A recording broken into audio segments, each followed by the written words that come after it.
মানুষ আমাকে দাবি করছে যে আমি দলের কাছে আবেদন করার জন্য।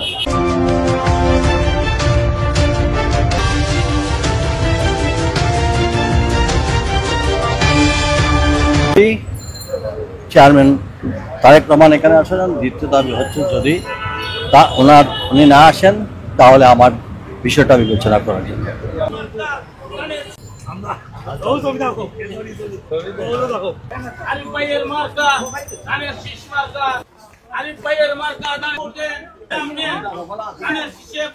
বাংলাদেশ জাতীয়তাবাদী দলের পক্ষ থেকে ধানের ছড়ার সপক্ষে আমরা প্রচার অভিযান করতেছি।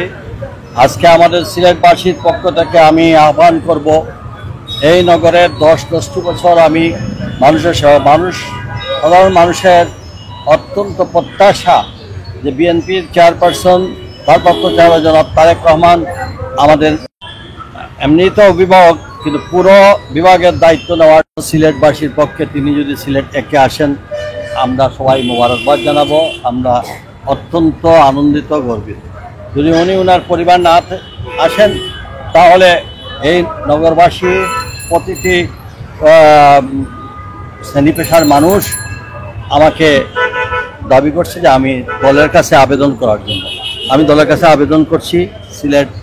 আমার প্রথম দাবি চেয়ারম্যান তারেক রহমান এখানে আসেন। দ্বিতীয় দাবি হচ্ছে যদি উনি না আসেন তাহলে আমার বিষয়টা বিবেচনা করার জন্য। এটা সিলেটের সাধারণ আপামর জনগণের প্রত্যাশা।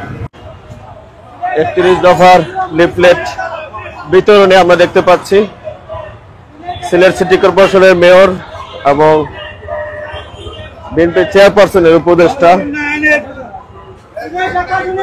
আরিফুল হক চৌধুরীর নেতৃত্বে এই মুহূর্তে সিলেট নগরীর আম্বরখানায় লিফলেট বিতরণ করা হচ্ছে।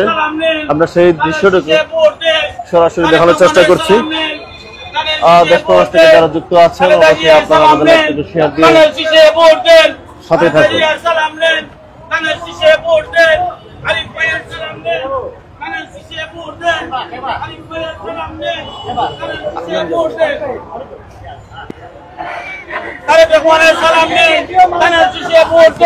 প্রচন্ড রোদের মধ্যে আজকে বের হয়েছেন সিলেট সিটি কর্পোরেশনের সাবেক মেয়র বিএনপি চেয়ারপারসনের উপদেষ্টা আরিফুল হক চৌধুরী এবং ওনার নেতৃত্বে